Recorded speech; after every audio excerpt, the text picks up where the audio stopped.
father, a community activist, and ultimately somebody who cares about his community, and he's doing everything he can to make sure his community is thriving. Jamar, why don't you go ahead and introduce yourself?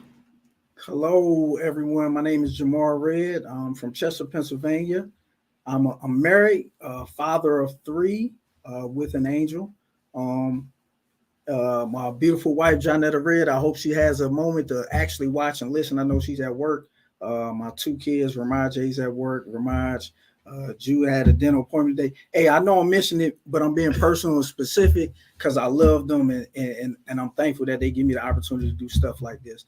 And I also like to thank my brother Martin McCoy for actually inviting me to this moment, this topic, and I'm ready to dive in. My God, my God. I also want to say for the subscribers, for the listeners out there, hey, we definitely appreciate, me personally, I appreciate all the love, support, the comments. Also, while you guys are listening, you know, don't feel free to dive into the topic, voice your opinions because all of it helps the content. All right, we're gonna dive right into it. So, why do you think people have become so judgmental? I think honestly, the judgmental part has always been around. Honestly, no matter what it was, whether it's the clothes you wore, the way you spoke, learning disability, any type of thing, it's always been around. But now more so, you see it as everybody has instant interaction with you. They can walk by you and say, "Oh," and see you on Facebook and just try to add you. And as a person, as a human being, you recognize the face, and a lot of times you click add and you really don't know the person. But the instant to answer your question, it's the instant connection that you get now that's making a lot of this stuff more pronounced with a lot of the incidents that's going on nowadays. Okay. I definitely agree to a caveat on your point. I think it's a lot has to do with the social media presence, right? Because you think about back in the day when we was a kid, there was no such thing as social media. Absolutely. Now a person has instant access to you. You know what you do for a living. They get to see your family. If you're out on vacation, and I think that gives not necessarily right, but it gives them maybe a presence or the feeling that they can, in a sense, judge you.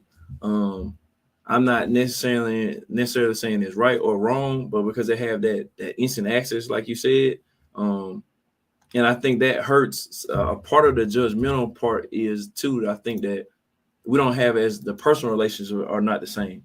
You have more social media and less interaction.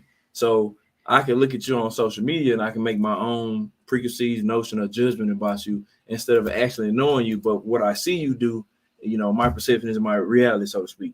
Absolutely. I understand that wholeheartedly.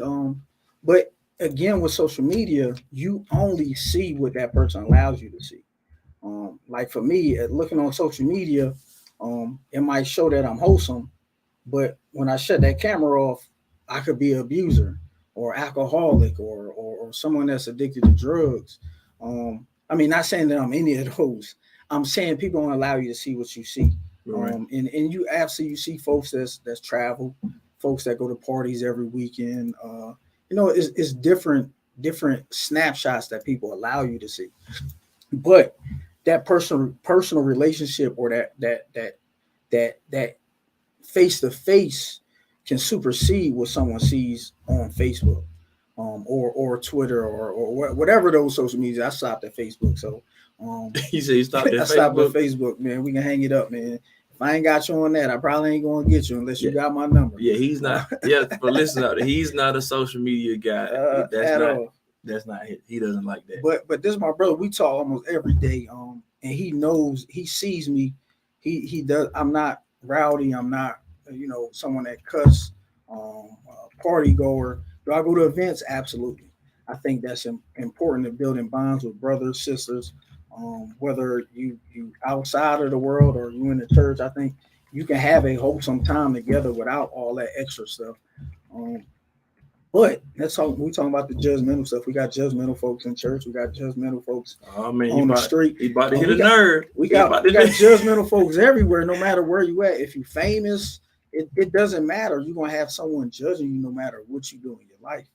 Um, More recently, I know you want to talk about it. I ain't going. I'll let you introduce your segment, what you want to talk about. But that is kind of wild that someone would wish something like that. We finna dive right into it since you said it. All right. So what he's talking about is everybody knows, um, somebody famous by the name of Kevin Samuels, just recently passed away, right? Um, from what I saw, he was, very opinionated. Some would say controversial, right? Um, not saying you have to agree with, the man's opinion or anything like that. But the thing that bothered me about it was I looked at some of the comments, Mm-hmm. and a lot of people were saying that based on like how his show was and his opinion of or his perception of things, right, that he deserved to die. Now that's on a whole nother level of craziness. Just because you don't agree with somebody doesn't mean that somehow now you deserve the right to condemn them and their opinion, or you not agreeing with their opinion makes you say they should no longer be alive. Like, what do you think about that? I'm gonna tell you the main thing I think about that. The majority of those folks that talk like that or type like that in those comments, um, are people that he didn't even interact with personally. Majority of those sessions that he had, it was because that person wanted his response. Right, right. So, I mean, obviously they cared about his response enough to ask him for it, to put their stuff out there like that. Now, I don't wish death on nobody, anybody. My worst enemy, I don't see that as I wouldn't get nothing out of someone leaving this world. It does nothing for me. But those people asked him for his opinion, whether right, wrong, or indifferent. He was doing what he was called to do. His purpose. I ain't gonna say that was his purpose in life, but that's what he got paid to do. He was an online personality. Personality. He was an influencer. They called to possibly get fame with Mm-hmm. asking some of those crazy questions. So that in itself, for someone to wish someone died, oh, he died. That was this, that, and the third. Come on, man. I mean, the guy was a human being, just Absolutely. like the people that he talked down. I mean, he talked down to some people. I ain't Yeah, gonna sit up yeah, here he and lie did. to you. He He did gave that. folks that smoke, but but let's be Dollar spit real. hot fire. You know what I'm saying? Let's be honest, man. He's that's what he got paid to do. Um, I'm pretty sure some of those moments wasn't they were surreal and probably you don't know what type of day he had. He could have had a bad day, and Yeah. he's like, man, I'm going on here and I'm just going to light somebody up. I mean, you never know because of the topic that we're on today, Right, right. which is The fixed the passage effects of judgment. past judgment. He probably think about it, walking, going to the store, going to Atlanta, going to the store. People probably bother him going to the store. He couldn't shop like us. You know what I'm saying? Mm-hmm. So you don't think those effects had effects on him when he went on live like we right now? Come on, man. Let's Yeah. be real. So, and then my thing is, it's not like I'm not opposed to people like I would say making an opinion or forming an opinion on somebody, right? I think the problem becomes is like, what do you do when you pass that judgment on somebody, right? So now they pass judgment on him, and now because they pass judgment on him, now he deserves to, in their words, to not be on earth. And I think that's a travesty, right? So then the other thing is based on like why you think people have become judgmental, right? What influence do you think that has on others? Like in the context of um like I think certain people have unconscious bias, right? And I feel Mhm. like some of that is learned behavior, right? From different standpoints. Like how do you feel about that? I mean, everybody has a natural bias. If we was in a room and it was 20 of us in there, and 17 of them was uh, Caucasian, and three was African American. Those three African Americans going to somehow find each other and end up talking to each other. It's a natural bias. Look it up. Look it up. Google it if you want. I mean, we in that age. It's a natural bias. I got a master's degree. I had to learn on natural biases, right? But everybody has a natural influence. Um, you'll have an influence on your son or your daughter, your friend, your coworker. Bosses have effect on their employees. It doesn't matter where you at, you influence some way, shape, or form, whether it's subtle or if it's loud. A lot of us, we can pitch a great talking point talking, but are we living the same talk that we're talking? So it has two effects. One can say is that person is just talking, and the other one that say, oh, okay, he or she is living what they're talking about. And also the passing judgment, you got to think, my relationship with my son is going to be different from my daughter. My relationship with my brother will be different than my five sisters. Like everybody has a different relationship. So for me to pass judgment on you and say, "Oh man, you just a turd," or whatever it is to somebody, that's giving you an injustice to them because the way you connect with somebody will be different based off of something I said Right. instead of something that they actually talk to you about. Right. So I mean, it's great that you can talk about it, but to live it out is kind of different too. Right. One thing too I wanna point out. So like just for future references. So when we have like these podcasts and stuff like this, it's all opinion based, right? We're not trying to sway you either way. We're not saying we all have all the answers. We simply want to spark a conversation. There are so many things that we see on a daily basis that people want to talk about, but they keep it to a closed group or circle of people.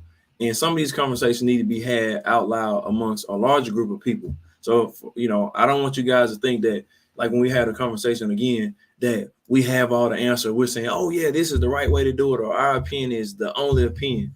We just want to spark the conversation with you guys. All right. So maybe this is maybe not the right way to ask the question. But what gives us the right to judge others? No one has a right to really judge others. I'm not going to sit up here and try to preach or none of that. Hey, do it. But hey, do it. I mean, you know, let him without seeing cast the first stone. That is one of them. I mean, you got quite a few cliches that can fit in this vibe, right? That we talking about right now, as far as casting the first stone, or I mean, just in general, right? But you got Proverbs 18-21, right? That says the tongue has the power of life or death, and those that love it will eat its fruit. So, would you rather talk death or talk life? I mean, that's plain and simple. I'm not gonna, like I said, I'm not trying to preach. I live my life, my Christian walk out loud, so I don't really have to talk about it all the time. Even though we are supposed to be fishers of men, I understand that. I understand that wholeheartedly. But I also understand is easier to talk it than it is to walk it, and I choose to walk it because it takes some concentration. You have to be deliberate. You have to be deliberate in your actions to show folks instead of tell folks. Because you can tell folks anything, just like social media can show folks anything. They can show that they rocking Dior, but they might be in a daggone store dressing room taking a picture with it on. Like it has no concrete value. But the way you live your life out, it has concrete value. You get what I'm saying? But also you gotta understand that let me use Matthew 7-2, right? I use some of these things. I keep it in the back of my mind, but I don't really say it out loud a lot of the times. My kids know, my wife know. I believe that my household is my first calling. A lot of my friends around me, they see me and they know what I'm saying right now is how I am all the time. I just don't have to say Bible verses or Bible scriptures at all. But Matthew 7-2, for in the same way you judge others, you will be judged.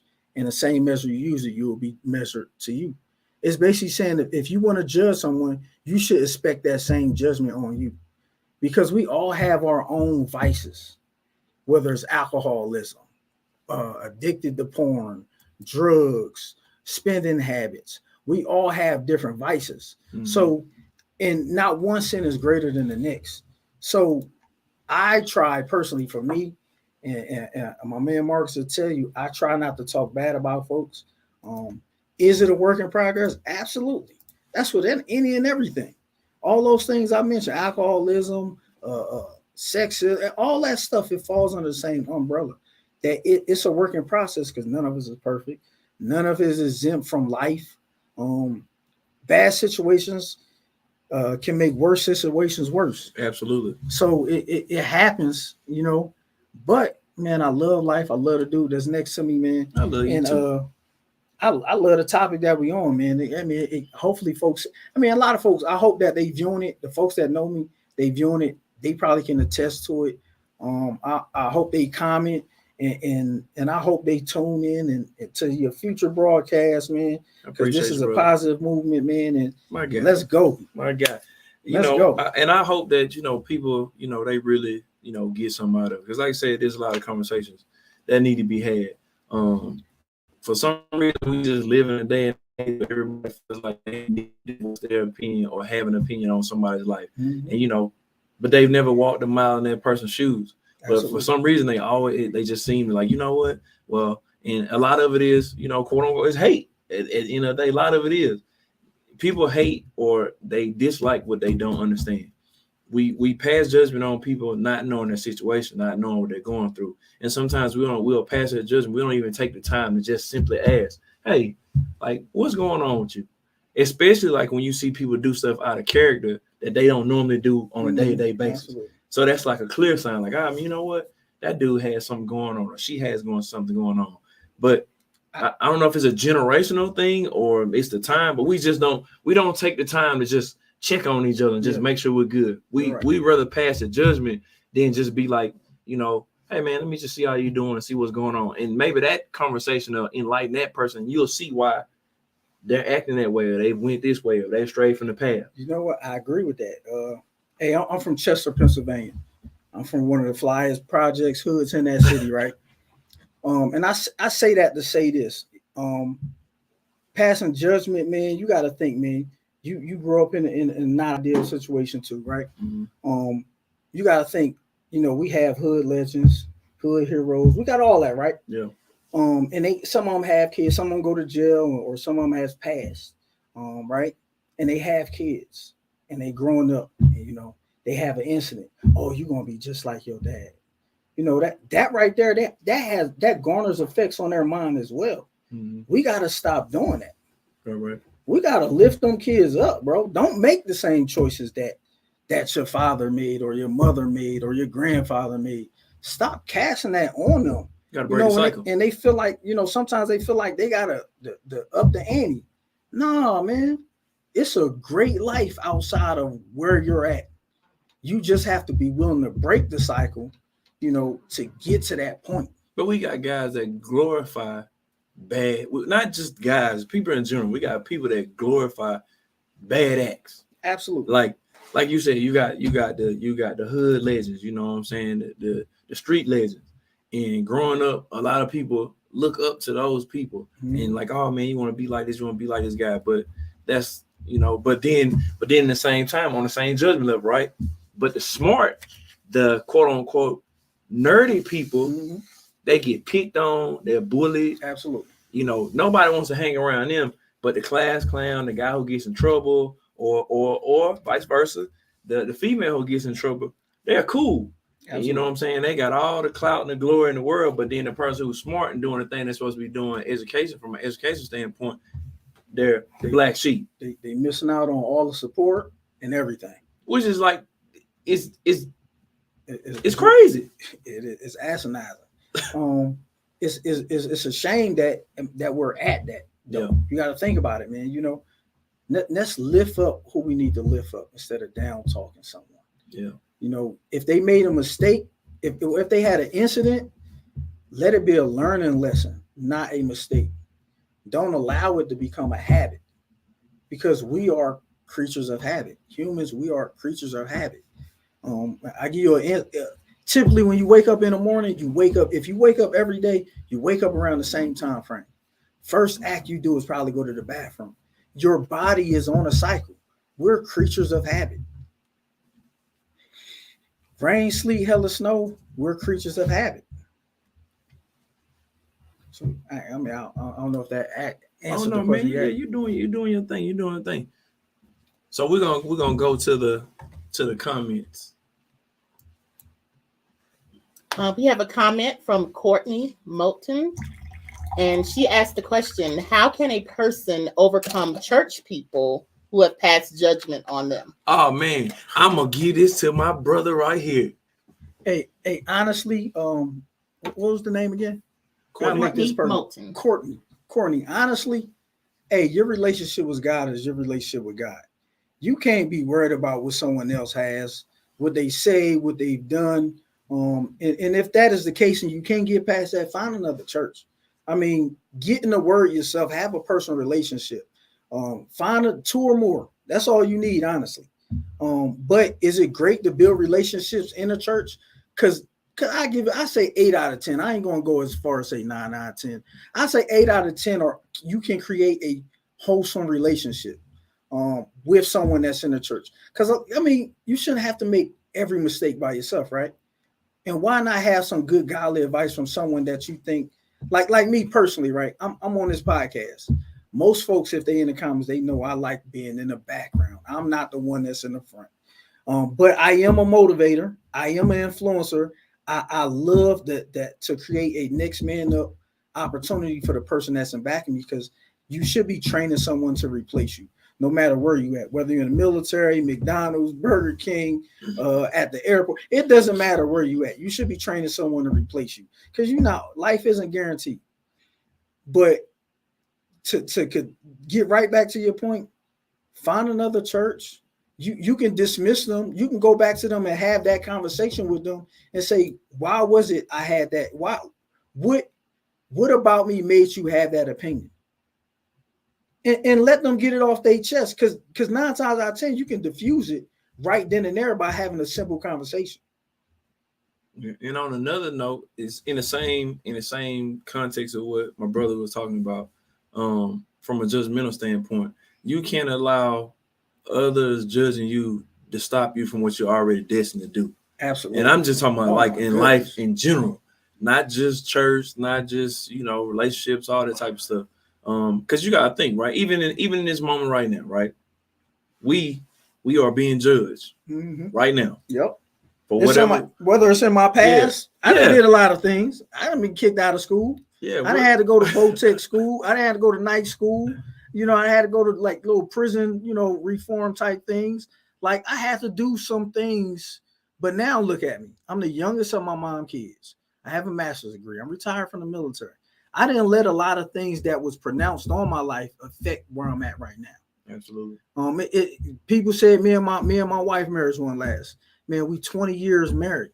Like I raised some great kids. My son's second year at UTEP. You can't let someone's voice or what they think you're destined to do become a reality. You have to make that yourself. Absolutely. And life is made up of choices. If you make a bad one, let that be a life lesson. It don't have to be concrete. Let it be a lesson to learn from. You just learn a way not to do something. Yeah, I definitely believe in that. And I believe in, my phrase is, I'm in my own lane. That's it. And as long as you stay in your own lane, nobody, you might have people swerving you in your lane from time to time, but you're still the driver and you're still navigating where you're going. I'm sure some people that would say, hey, look, this was probably, I shouldn't be doing the podcast, but that is just another roadblock in my already announced destiny. You got to follow your destiny. And you got to realize too, everybody's not gonna see your vision, but that's the reason why it is your vision. It's for you. Everybody's not gonna see what's meant for you. They're not gonna agree with it, but you just got to walk in it.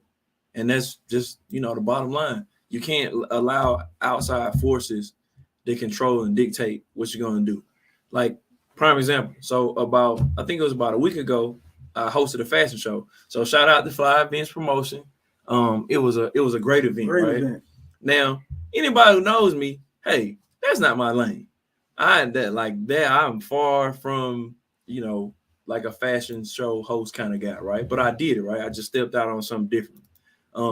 But at the same time, it was a great event, and the whole movement was about I'm enough, right? I'm enough, yes. Which I thought was like a great cause.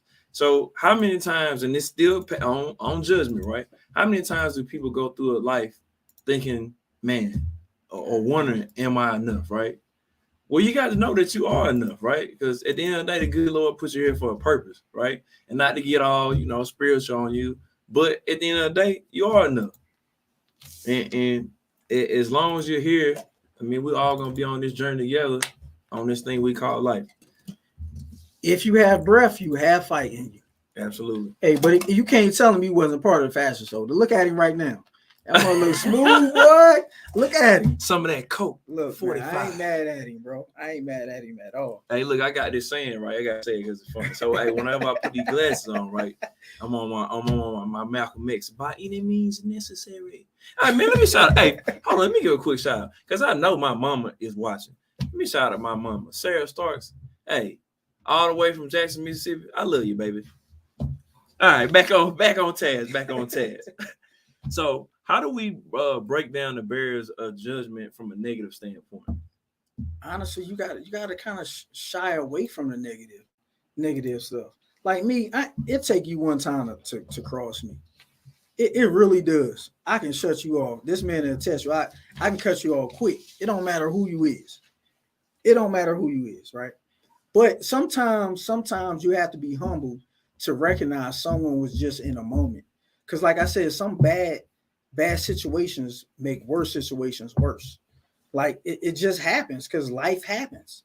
You know, I could have came in here with attitude because maybe I got in a car accident. Like, you know, anything could have happened to deter where we at right now. You know what I'm saying? But when you meet your destiny, like right here, this is a destined moment. We talked about this for a minute. Now we here, but it could have been different instances. Like I ain't gonna hold you. My barber, let's say for instance today, my barber was supposed to see us at 9. Man, don't have me get on your barber. But man. my barber but he had a flat tire. Good. So it was different things that could have prevented this. But look at us. We came here, started on time, and we doing some good things. The negative aspect of oh my goodness, passing judgment.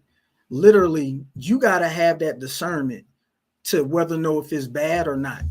All of us do. We call it intuition. You know when a situation ain't right. You feel it. You feel it in your gut. So I go to a scripture right now too that it tells you should have discernment. You should. You shouldn't be judging someone unless you want that same judgment on us, right? But it says the person with the 1 Corinthians 2:15. The person with the spirit makes judgment about all things, but such a person is not subject to merely human judgments. Like you automatically, my pastor actually preached about this 3 weeks ago. I don't know if I can shout out the church, so I ain't get permission, so I'm gonna let it be. Well, I actually attend a Rock Faith Center here in El Paso, Texas. Pastor Eric Hallback Sr. and co-pastor Pastor Isa Hallback. But he preached about this 3 weeks ago. Literally, but everybody should have that own discernment. If you have a personal relationship, you should know when the conversation is going left or going right. And it's up to you to act on it. If you want to indulge in that negativity, you're going to indulge in it. If you like me, I don't even got time for it. Like that's not on my radar. I don't really care. I say my piece, and that's that. I can say my piece to someone and literally say, let's go get something to eat 5 minutes later. Because it's a dead issue to me. Now you know how I felt. You know we shouldn't venture where we was 5 minutes ago. Mm-hmm. But you should know that. If we're up front with each other instead of going behind cast, man, I keep forgetting. Casting judgment, you know what I'm saying? If we do that defeats the purpose of me being upfront with you, her, an animal, no matter what it is, right? Yeah. We should be able to be upfront with each other to say, "Hey, man, I ain't feeling that." But see, the thing is, that's what we say we should do as adults, but that is not always the case. I think my personal opinion, as far as the barriers of breaking it down from a negative standpoint. There's a couple of things I think we should try. A lot of this stuff is cultural, right? Yes, absolutely. You got different upbringings. We got different races, obviously, different ethnic groups. So I think that's where you get a lot of the judgment, so to speak. Because I wasn't brought up the way you were brought up, and I think that's where those barriers. But I think what's probably hard about that is trying to figure out is like how do you get the masses right in a setting where that can actually happen, right? And then where everybody's going to be receptive to it, right? Because there'll be a lot of people that they'll come and they'll start off like they actually want to do it, right? But they'll just come to see what it's about. But they're not really coming there to embrace and embody like the change portion of it. You know what I'm saying? So I think that would be cool if we could maybe try to do something like that here. But I just don't know.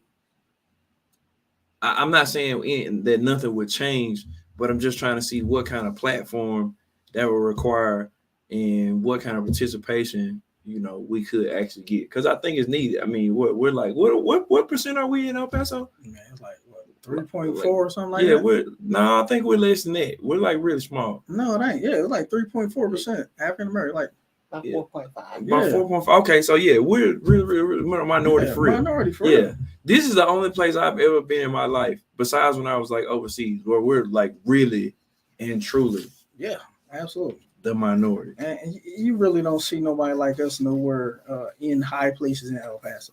But El Paso is a great city. I ain't gonna sit up here and lie to you. It's slow. And they definitely embrace it. Yeah. Embrace us like a mug. And it's a great place. It's slow. Everything that you need here is here. Yeah, true. But I think that back to your question at hand, you're never going to reach everybody. You just aren't. But it's like breast cancer. You got to make people aware. Just be upfront. Like you shouldn't have to backbite me. I'm not paying your bills. Yeah. I'm not feeding you. I'm not clothing you. I'm not driving you from point A to point B every day. Like, I mean, I want to have an interaction with you because I want to have a reaction for you, Right. not because it's tied to something. Right.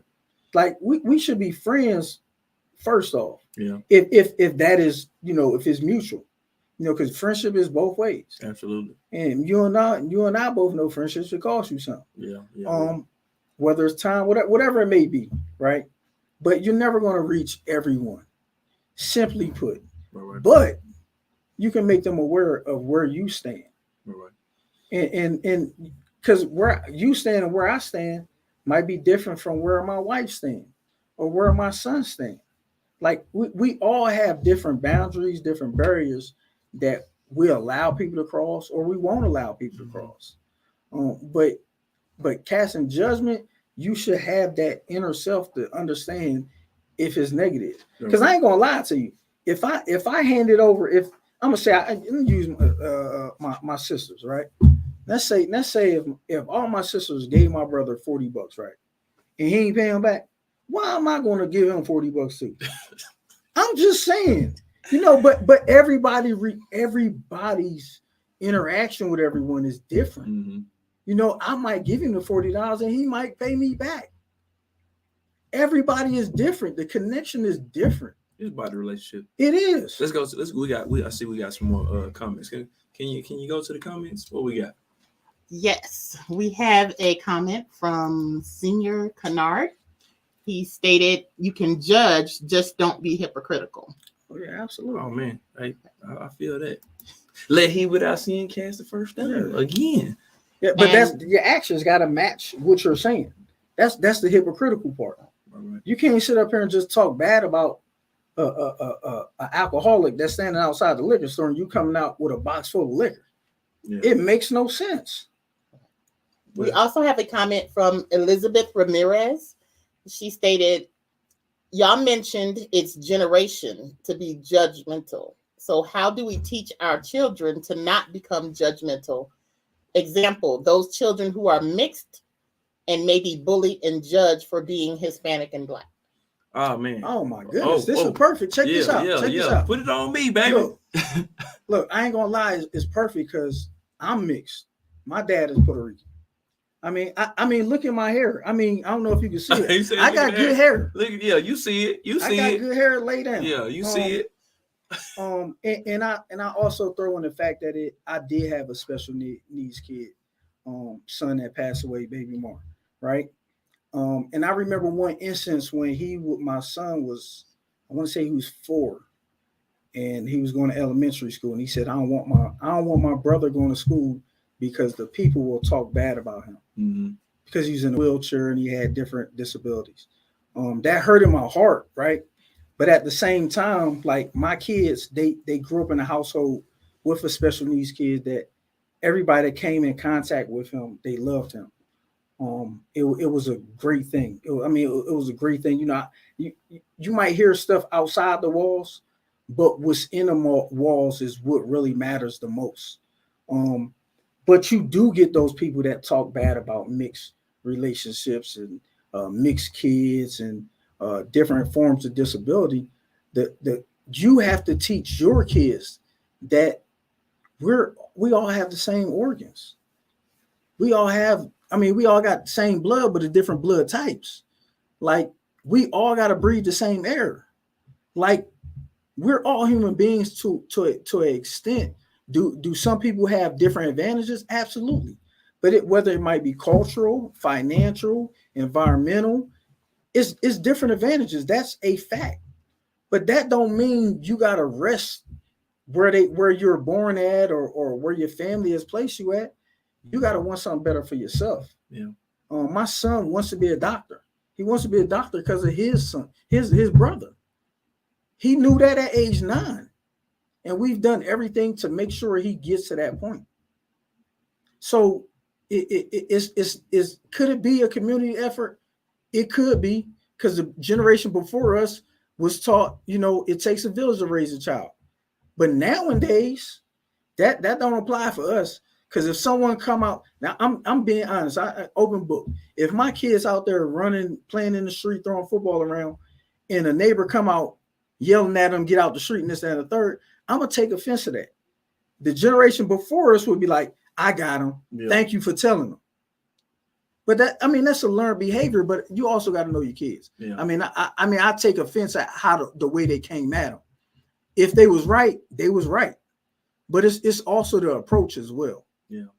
To Elizabeth, I would say, again, to caveat on his point, I think it's ultimately going to be up to the parents, right? Those mixed kids.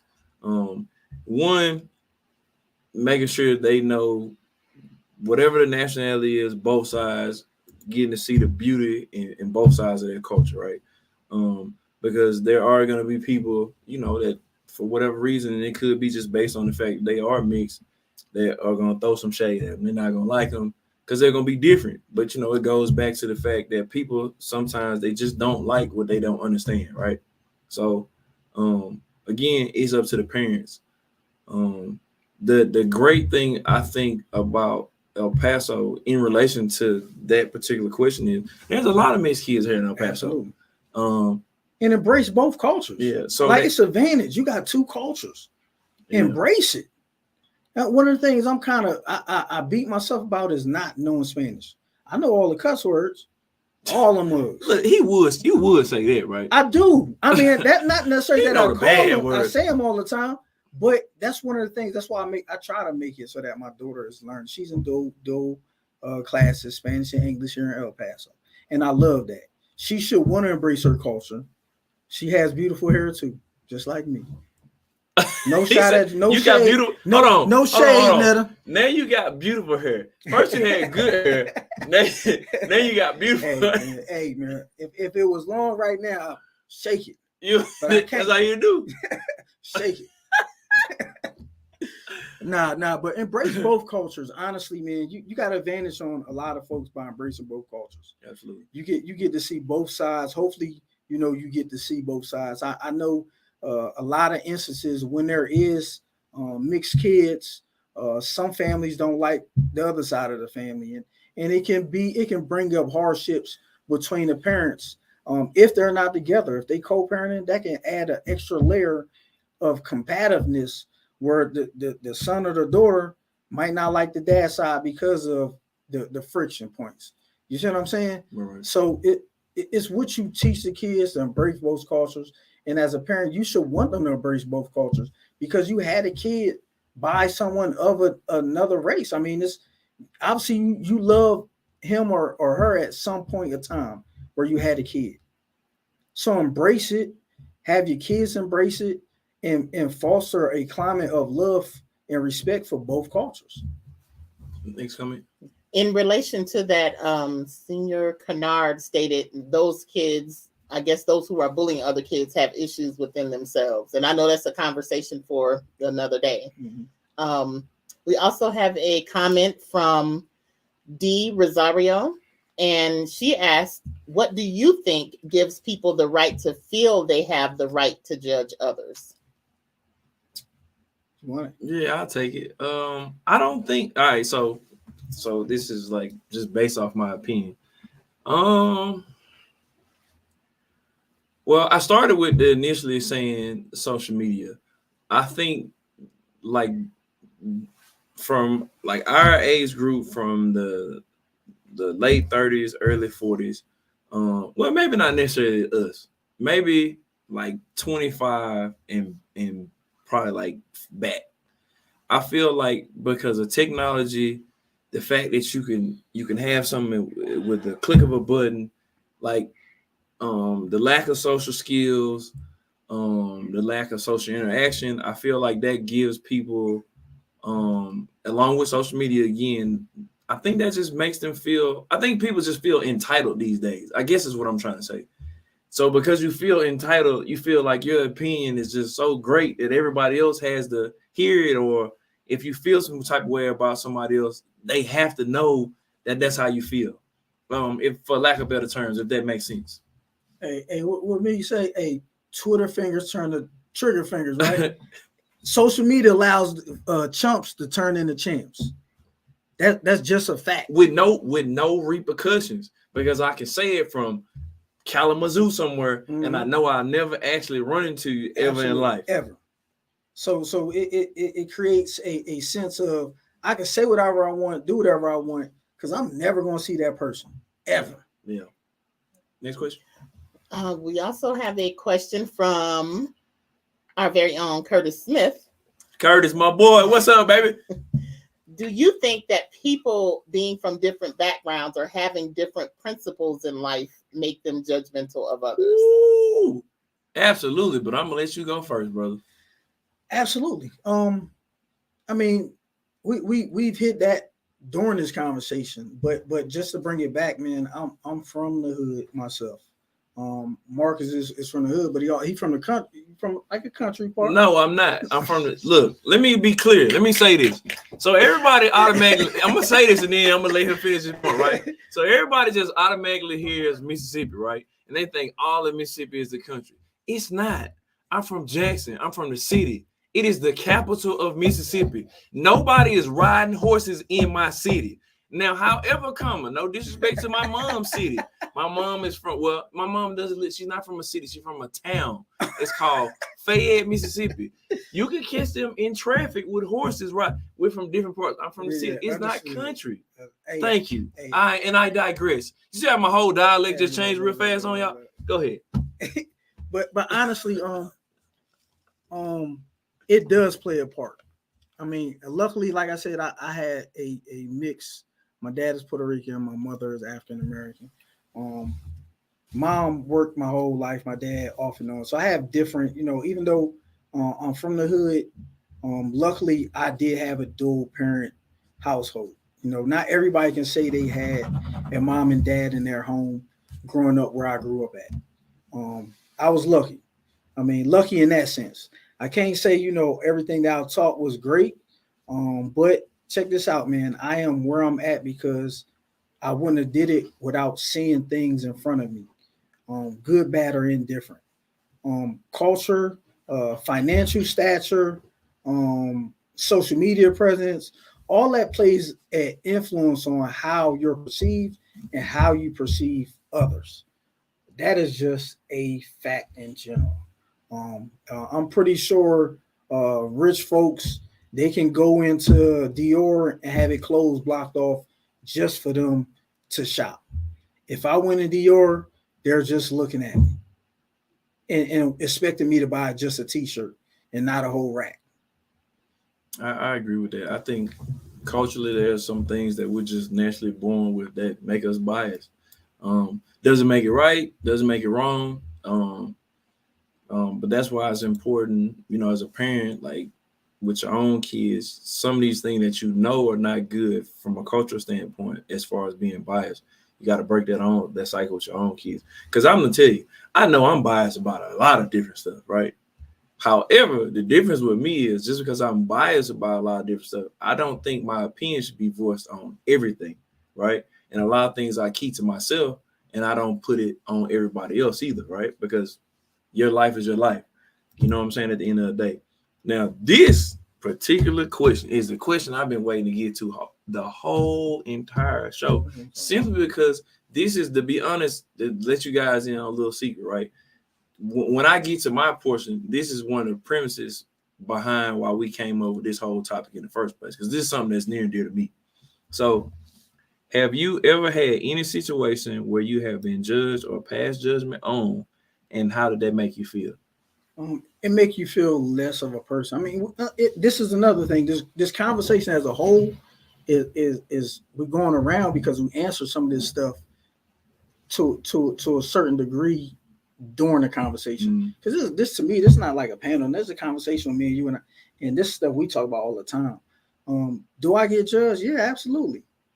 I mean, I get judged just by the way I look. I got a white eyebrow. You can't miss me nowhere.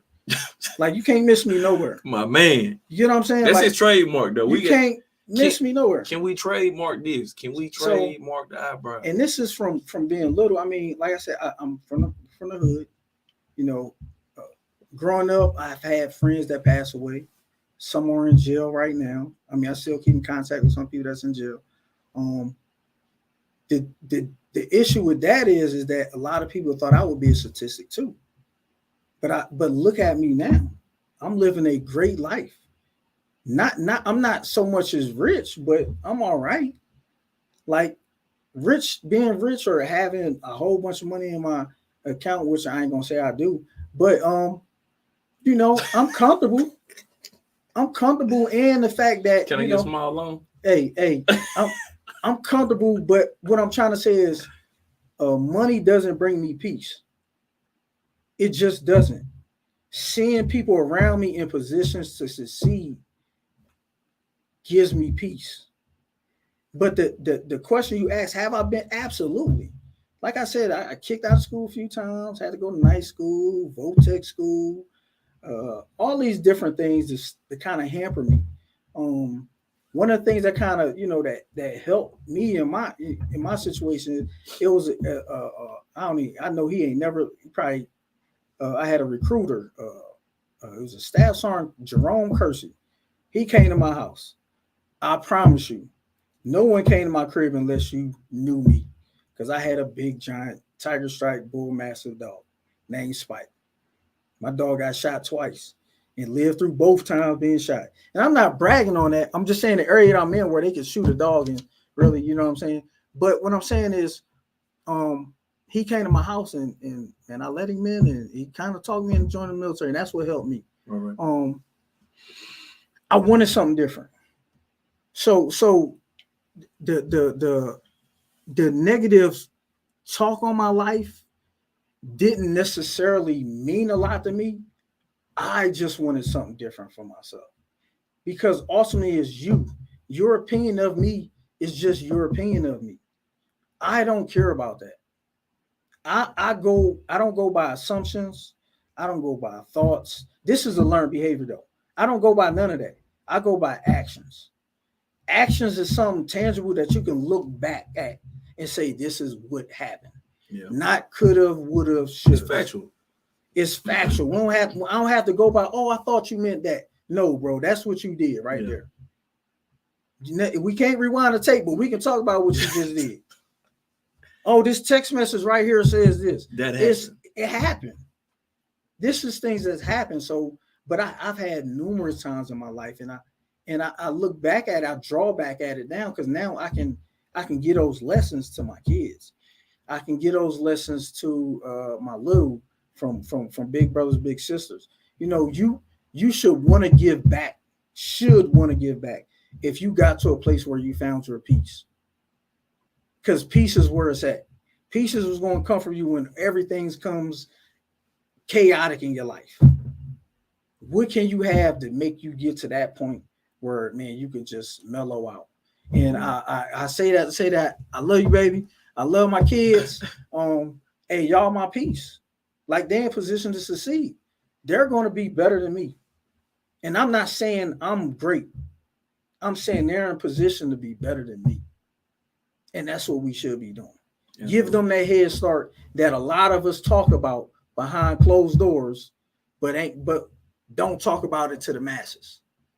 We know some head starts for other cultures, other creeds, Other countries can come here, get loans, don't have to pay it back. They can come here and go to school for free. Like other cultures can do that. They get head starts. But we don't talk about that in the masses. Because a lot of times we don't help each other. Exactly. We are because we're doing enemies. this. Because we're doing what we're talking about right now, casting judgment. Yep, instead of lifting that person up. Absolutely. See how it all draws back to you can talk down or lift someone up. Which one you trying to do? Which side of the street you trying to be on? Absolutely. So my situation in particular, something I already talked to you about, right? But I got to do two of them, right? We got to do two of them. So as you all know, well, if you don't know, I was in the military. So I remember the first time I came back from Iraq, it was in 2006. And I was an 88 Mike by trade. That's a heavy wheel vehicle operator. I don't know what it's called now, but I'm assuming it's called the same thing, right? So, I had just came back from Iraq, and I don't had to explain how being deployed is. Anybody who's been deployed, they know how that is, right? Mm-hmm. So I get back, I go to Mississippi, the city part. Mm-hmm.